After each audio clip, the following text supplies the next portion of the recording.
Have you ever felt completely alone? The kind of loneliness that makes silence feel deafening, that makes you crave company, even if just for a little while. Now imagine in one of those lonely moments, you let the wrong person in. And once they're in, they refuse to leave. No matter how many times you say no, no matter how many times you beg, they stay, they watch, and they control. And when they can't have you anymore, they kill. This is exactly what John Sweeney would do to his victims. He was so obsessed with control that he left behind a trail of death and abuse. And somehow he managed to get away with it for years.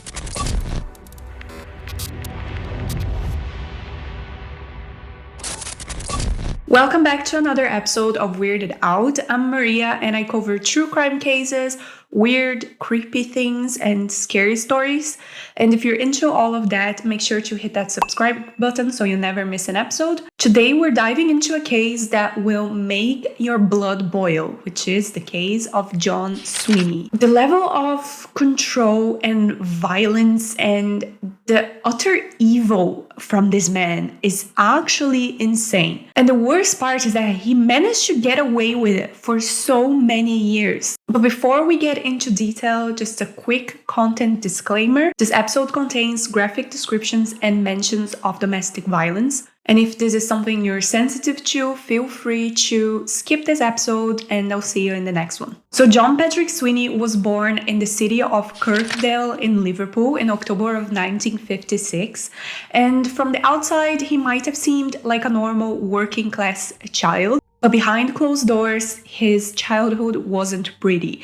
His father was very violent, and John and his two siblings were in constant fear of the next moment that he was gonna attack. And as we see a lot of the times, the cycle of abuse most of the time doesn't break, it actually grows. And this is exactly what happens to John. His violence and his anger actually started really quickly. By the time he was a teenager, he actually had quite a big list of convictions. And one of those convictions was because of a very crazy attack where him and other teenagers got into a fight and he brought an axe to that fight. And let's remember that axe because it comes back. But thankfully in that attack, no one gets hurt. And he just goes on with his life as usual. And there's multiple occasions where he gets into fights with other kids. But John wasn't just a mindless brute. He was actually also very creative. He was an artistic guy. He loved to paint. And his dream was to go to art school. But because he was a working class kid, art wasn't actually seen as a real job for a working class man. So he had to look for something that would make money. So he decided to go into carpentry. And that's what he goes on to do for the rest of his life. He works as a carpenter. Now, when John turns 19, he ends up getting married to his girlfriend, Anne.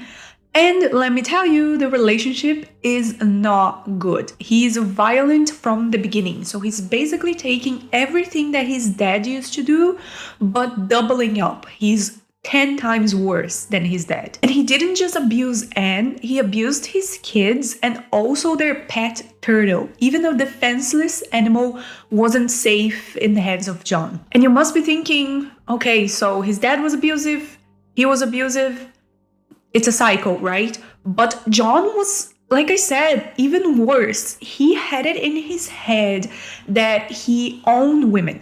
It was his mindset that whatever woman he was with, he controlled them and he needed to have that control 24/7. He needed to know where they were, who they were with, and it was exactly that way with Anne.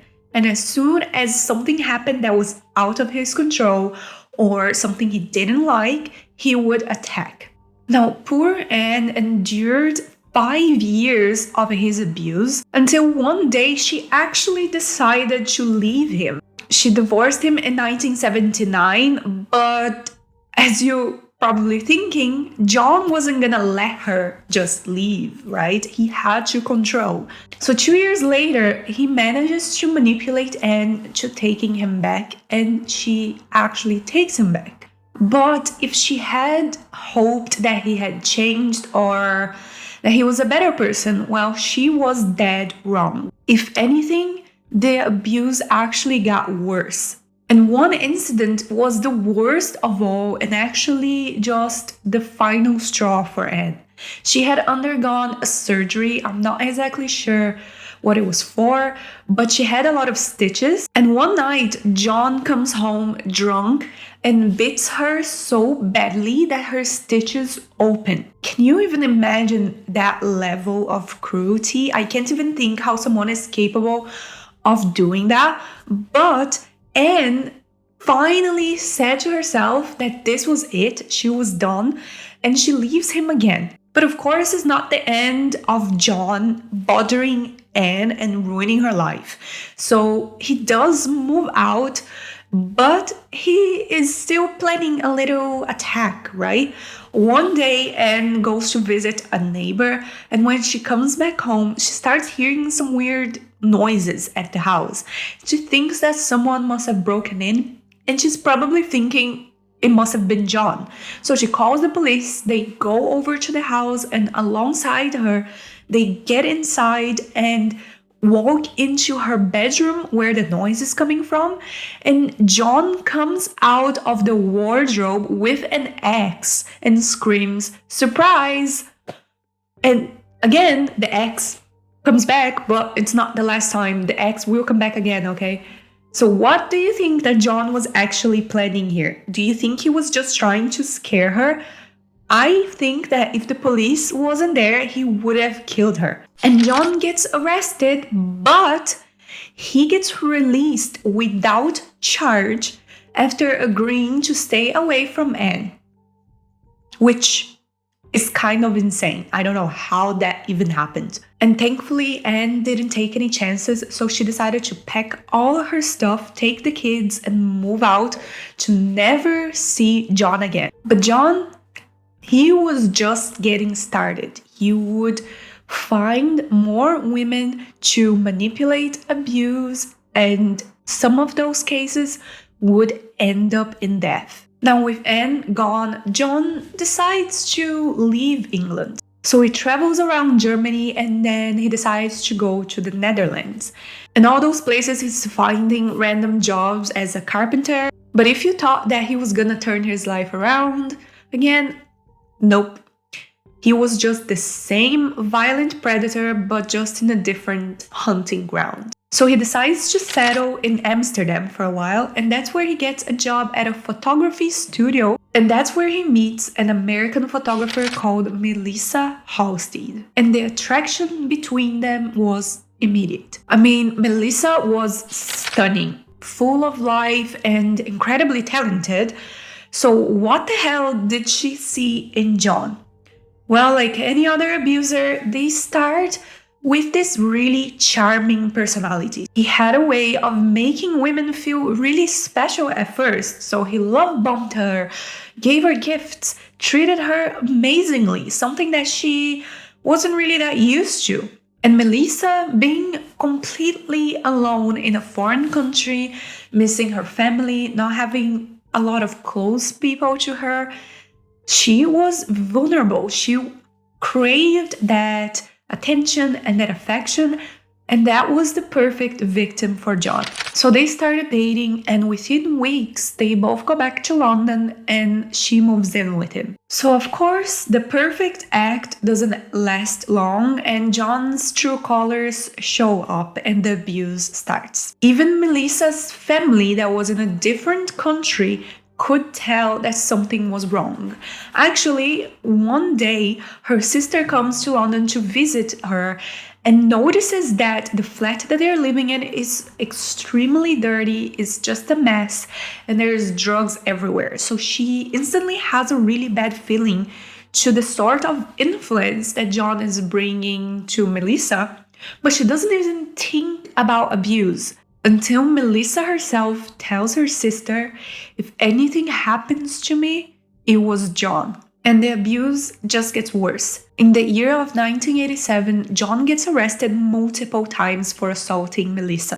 It started with him punching her and it escalates to him throwing a chair at her, which injures her legs. And guess what? Each time that he got arrested, he only got a fine. So he never actually got convicted and he got away with it every single time, which made him feel, of course, that he could keep doing it.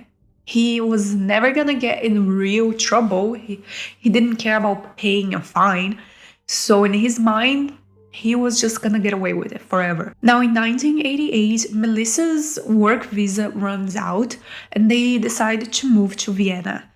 And at first, things seemed okay. It's like moving to a new city made their relationship better, made John better. Well, wrong, it didn't. And one night, John snaps. There is no clear information to what happened, the cause for his anger for attacking Melissa, why exactly he done it.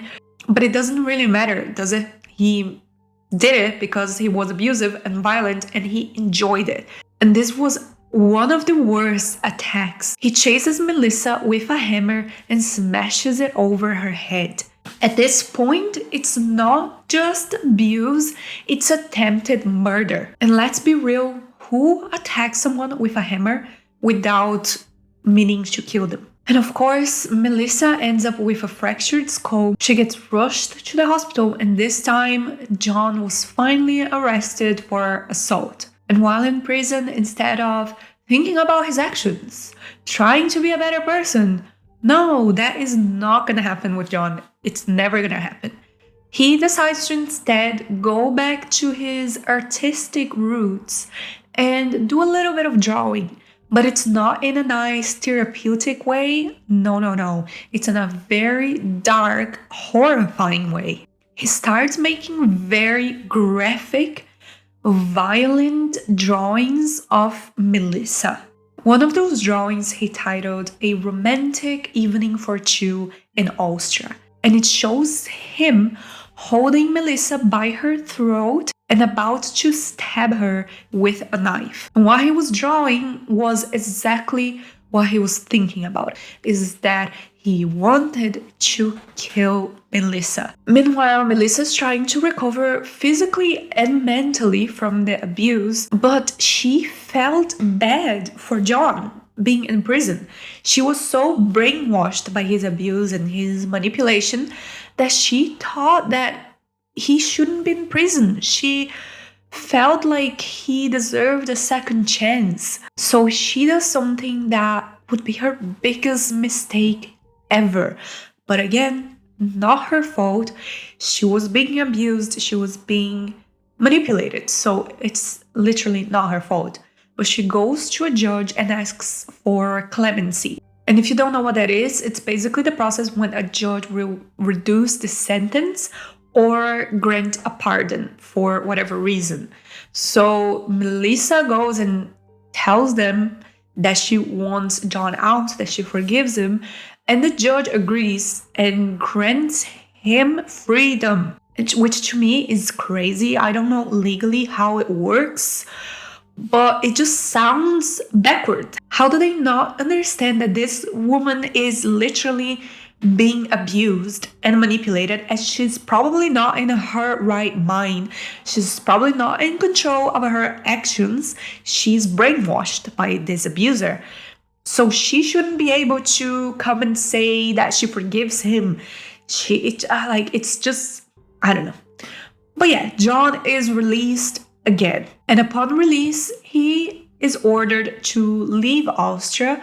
So him and Melissa go back to Amsterdam, where it all began. But now it would come to a very horrible end. In November of 1989, Melissa calls her mom in Ohio to wish her a happy birthday, but her mom didn't answer, so she leaves her a voice message. Little did her mom know that this would be the last time that she would hear Melissa's voice. 6 months later, John would finally achieve what he had been dreaming of for quite a while. Now, unfortunately, there is not enough information to really understand what happened and what triggered him But honestly, again, I just believe that he was fantasizing to kill a woman in a long time. And he just projected all of that into Melissa. Like we saw his drawings at the prison. He just wanted to kill someone. And he was going to do it to whatever victim he had available. And that was Melissa. And there is also not enough information about how he killed her. But that doesn't even matter. But he does. He ends Melissa's life. And the cause of death is completely unknown because after killing her, John decapitates her and removes both her hands. So at the time, it would be impossible to be able to, one, identify her, and two, have a real proper autopsy that would show the cause of death. And not only did he decapitate her and remove her hands, but he also broke her spine in half to an extent that her body literally collapsed. So he puts her body into a big black bag and brings it all the way to Rotterdam and then throws it in the canal. Just like that, with not a single thought or hesitation. He killed her, decapitated her, threw her away, and just walked off like nothing happened. Now, on May 3rd of 1990, a passerby spots the big black bag and warns the police. When they take it out, they find Melissa's remains. But again, like I said, there was no head, no hands. So for them, it was just a Jane Doe. They couldn't identify her. And for years, Melissa was missing. Her family had no clue where she was, what happened to her, and her murder was unsolved. Nobody even knew that she was murdered. And if you're not angry enough so far, I am telling you, it just gets worse. John moves on with his life and decides, what am I gonna do next? What am I gonna do now? I got away with murder. I got away with abusing another woman. So let me think. I am gonna go and get ready to do it all over again. So that's exactly what he does. He gets more confident and he's ready to find his next victim to abuse and manipulate. And that's where Delia Balmer comes in. Now, Delia wasn't the kind of person who craved the spotlight. She was quiet and reserved, very independent, but that wasn't by choice. She was born in Australia and her parents were actually Scottish, and she spent her childhood traveling from country to country, moving to different places, and she always felt like she didn't really belong anywhere. So she felt really lonely and she never had a lot of friends. She didn't connect with people that well. She actually went to high school in the US, but again, she just didn't see herself in other teenagers. And she was always craving a little bit of affection and some company. By the time she was 42, she had already lived in the US, Scotland, Canada, Australia, and she had just ended a 4-year relationship and also lost her nursing job. So she decides to move to London all by herself. She gets a small council flat and she's just living her life. But everything just felt really uncertain. Her life wasn't the way that she wanted it to be. She wanted to be around people, but at the same time, she didn't know how to connect with them.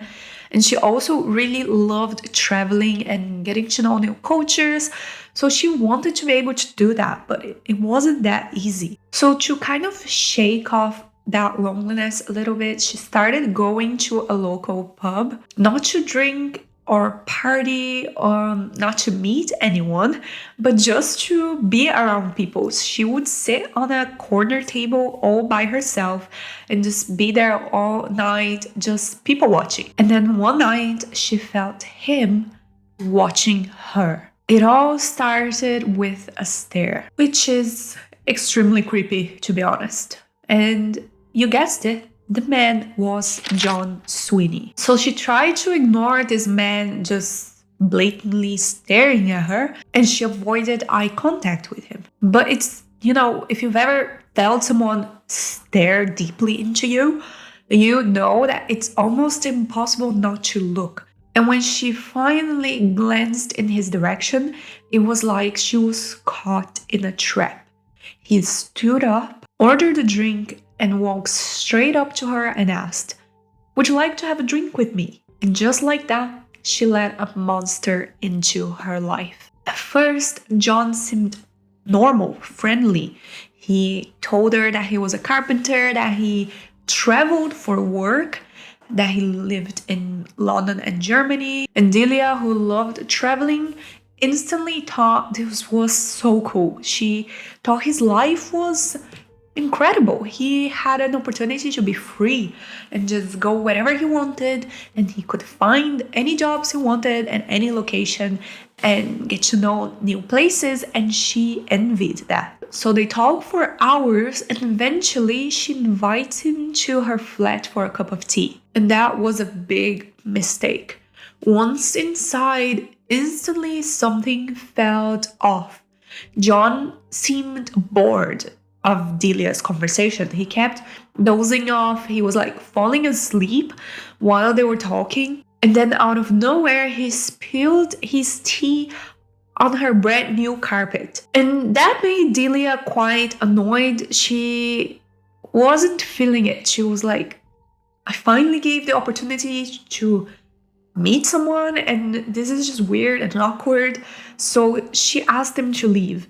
But before he left, he asked if they could see each other again, and she said no. She actually thought that the tea spilling on the rug must have been a sign that she shouldn't really get involved with anyone, especially not him. But unfortunately, that wouldn't be the last time that they met. Days later, Delia bumps into John on the street, and of course, he asked her out again because he just couldn't accept that she declined it. But Delia actually says no again. And as she's walking away, she actually felt bad that she said no to John. So she decides to write him a letter just apologizing and explaining herself why she said no. And she walks into the pub the next night and sees him there and hands him the letter and walks away. And that letter was all John needed. To him, it wasn't a rejection, it was an opening. And before she knew it, they were now in a relationship. And at first, again, just like Melissa, he was perfect. He brought her flowers, chocolates, he built her furniture for her house, and he fixed her window, fixed a few things that were broken at her house. And for the first time in a long time, Delia felt cared for. She felt less lonely. So she decides to let him move in with her. And the moment he did, the mask slipped. And John becomes his true self. Possessive, controlling, violent.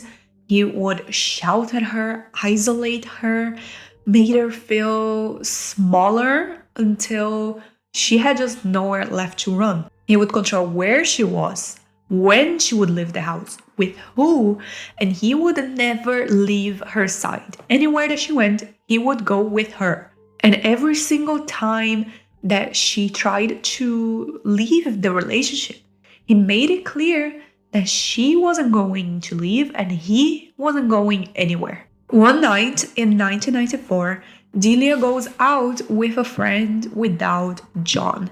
And that really pissed him off. So when she got back home that night, he was furious. He tied her to her own bed, held her by her throat, and threatened her with a knife, all because she went out with a friend. And he told her that if she didn't do what he said, he would cut her tongue off. So he keeps Delia tied to her bed for 7 days. 7 days of abusing her, not only physical abuse, but emotional abuse, and he was also essaying her. He also starved her for those 7 days. That's crazy. Just how does it escalate to something like that just because she went out with some friends? His mind is actually terrifying. Now, during those 7 days, he would scream nasty things at her. And during one of those anger bursts, he tells Delia what happened to Melissa. He literally says, "Do you want to know what happened to my American girlfriend, Melissa?" And Delia was obviously confused. She had absolutely no idea what he was talking about. And he goes on to explain. He tells her everything.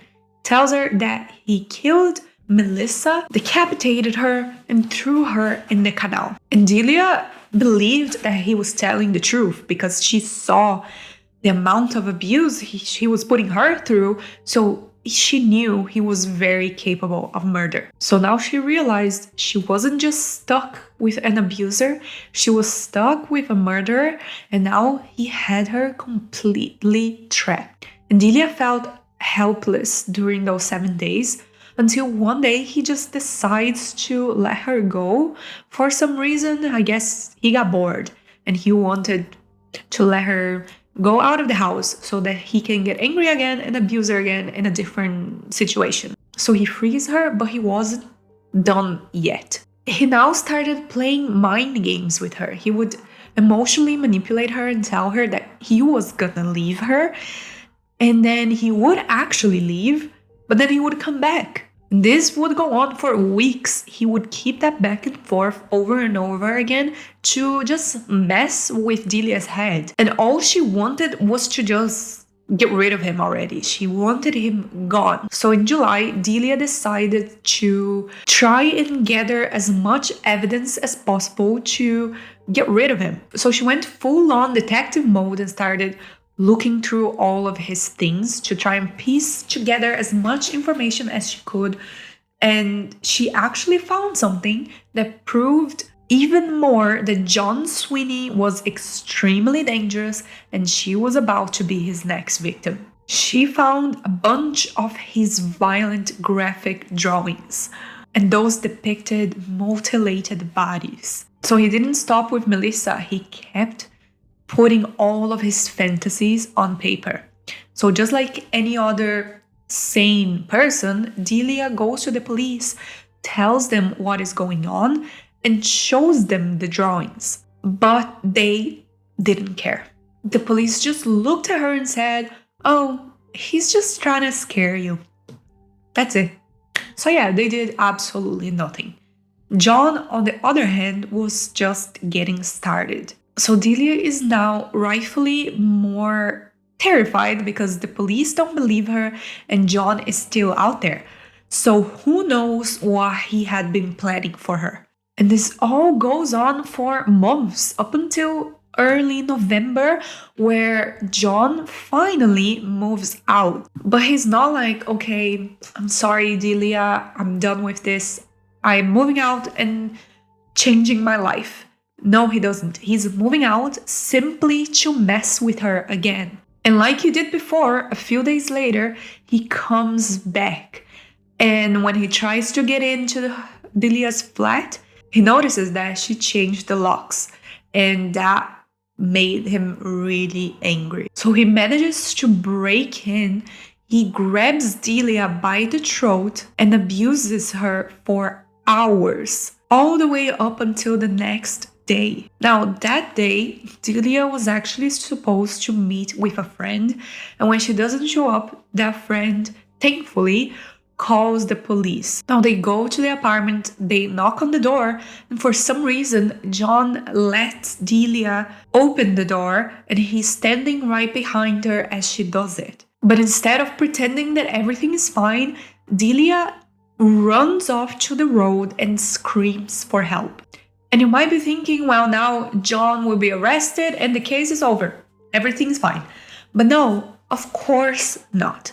Well, the good thing is that the police finally believes that Delia is in real danger. So they search her flat, and behind the bath panel, they find a hidden bag. And inside, there is basically a body disposal kit. There is a saw, a masking tape, surgical gloves and masks, and a rope. They take that as proof that John Sweeney is planning something, so they arrest him, but of course, not over yet. Because this is not enough evidence to keep him there. They just have this bag with a bunch of stuff. He could say he's using it for something else, which clearly he's not, but you know. And he's released after just 1 week on the condition that he returns to his parents' home and never go near Delia again. And did he follow that? Nope, he didn't. Because he already got away with very horrible things before. So he's thinking now he can still keep getting away with it.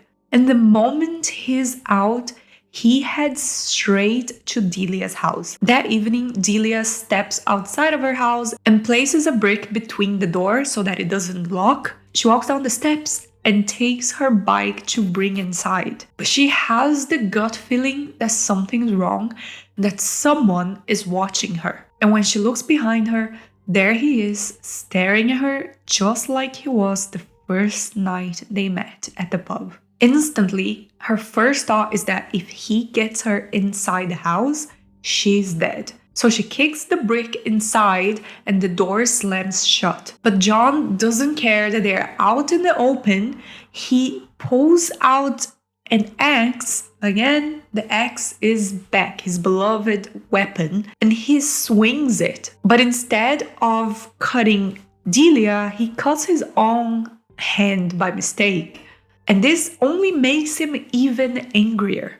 So he pulls out a knife and stabs Delia on her chest and her thighs. Then he swings the axe again and one of Delia's fingers flies off. Now Delia is bleeding out, but she doesn't give up. John swings the axe one last time, but she uses her bike as a shield. So when the axe hits it, it makes a very loud noise. And the neighbor comes out to see what's going on, and he has a baseball bat. When he sees John attacking Delia, he beats him on the head with the baseball bat. But John manages somehow to run away, and the neighbor is more worried about getting Delia to the hospital instead of chasing John. Of course, Delia is there clinging to life. She has a severed finger, a broken arm, a punctured lung, and stab wounds all over her. But thankfully, Delia survives. And John, well, he simply disappears. For how long? Well, 6 years. He's now on the run. And he's so confident that he's gonna get away with this again because, well, he has already, that he writes letters to the police telling them that the attack wasn't his fault, that it was just an accident, that he didn't mean to hurt Delia. So, like, what? What did he expect the police to tell him? Like, oh, don't worry, come back home, you're forgiven, thank you for apologizing, we believe you. And aside from the letters, he also goes back to his favorite hobby of drawing, and he's now making drawings of how he plans to get revenge on Delia. Now, fast forward to the year 2000, John is still on the run and he has a new identity. He's calling himself Joe Scouts. So with that, he manages to sneak back into London and find work at construction sites. And of course, he's not changed. He's looking for his next victim. And unfortunately, he finds her. 31-year-old Paula Fields had just recently moved to London from Liverpool. She struggled with addiction and she worked as a sex worker. And John, of course, latches onto her just like he did to every other woman. But this time, things actually escalate much faster than previously. Paula gets into trouble with some drug dealers because she owns the money. And she tells those drug dealers that her boyfriend, Joe Scouts, will pay for her debt. So the dealers come knocking and John is furious. And this was the breaking point of his anger. It was his perfect excuse to act on his fantasies one more time. So that night, he attacks Paula and kills her. Again, there's not much detail on how this happened because just like Melissa, John decapitates Paula and cuts her hands off. And this time, he also cuts off her feet. He then stuffs her remains into bags and dumps it into a canal in London. Months later, 2 young boys were fishing and they noticed the bag. The police is called, and this time they managed to identify Paula with DNA, which wasn't available before in Melissa's case. Now they started digging and they very quickly find out that Paula was dating this guy named Joe Scouts, and somehow they managed to connect Joe Scouts with John Sweeney. And just like that, he becomes the most wanted man in the UK. The police search everywhere until they finally get a lead that he was spotted in the CCTV footage in a construction site. So the next morning they rush there, and this time they catch him as he's walking in and arrest him. So they search his home and they find all of those disturbing drawings, the same drawings that Delia had already showed them and warned them about. That really pissed me off. Now, those drawings are so bizarre, and you can actually find them online. I would recommend you not look for them because it's just not necessary. You don't need to be looking at that stuff. Now, one of the drawings in particular was actually a creepy gift to Delia. He made a self-portrait, him with an axe tucked into his waistband, and on the other hand, he was holding a bloody scalp. On the back of the drawing, there was a note that said, "May you die in pain, from John to Delia." So to the police, they now are able to build Delia's case against John. Finally, after years, right? So John Sweeney, at 44 years old, is charged with attempted murder, false imprisonment, and a firearms offense. And I know what you're thinking. What about Paula and Melissa? He was only charged for Delia's case, which is good already, but he has more victims. Well, for now, he gets 4 life sentences for what he did to Delia, but there's not enough evidence to link him to Paula's case. And the police still don't even know about Melissa. Oh, and also, at this point, even though he got 4 life sentences, he was going to be eligible for parole in only 9 years. So he could walk free very quickly. So now Paula's case is also unsolved because the police is stuck. They don't have enough forensic evidence. And that's how the case stays for 6 years until the Dutch authorities actually contact the British police and mention a body that was found in a canal in 1990. They say the remains were very similar to Paula's, and recently they were actually able to run a DNA test and confirmed the victim's identity. So they connect both cases. They see the similarities between Melissa and Paula. They were also able to find out that John was in a relationship with Melissa because of his previous arrest from assaulting her and all of that. So they were both in relationships with John. They were both dismembered the exact same way and both dumped in canals. They also find more evidence in several of John's drawings. One of them had a secret message written in very tiny letters that said, "R.I.P. Melissa Halstead." Another one showed a woman's body with no head, no hands, and no feet. And then they also find a poem scribbled on the back of a lottery ticket. Poor old Melissa chopped her into bits. Food to feed the fish. Amsterdam was the pits. So on April 4th of 2011, John Sweeney is finally convicted for the murders of Melissa and Paula.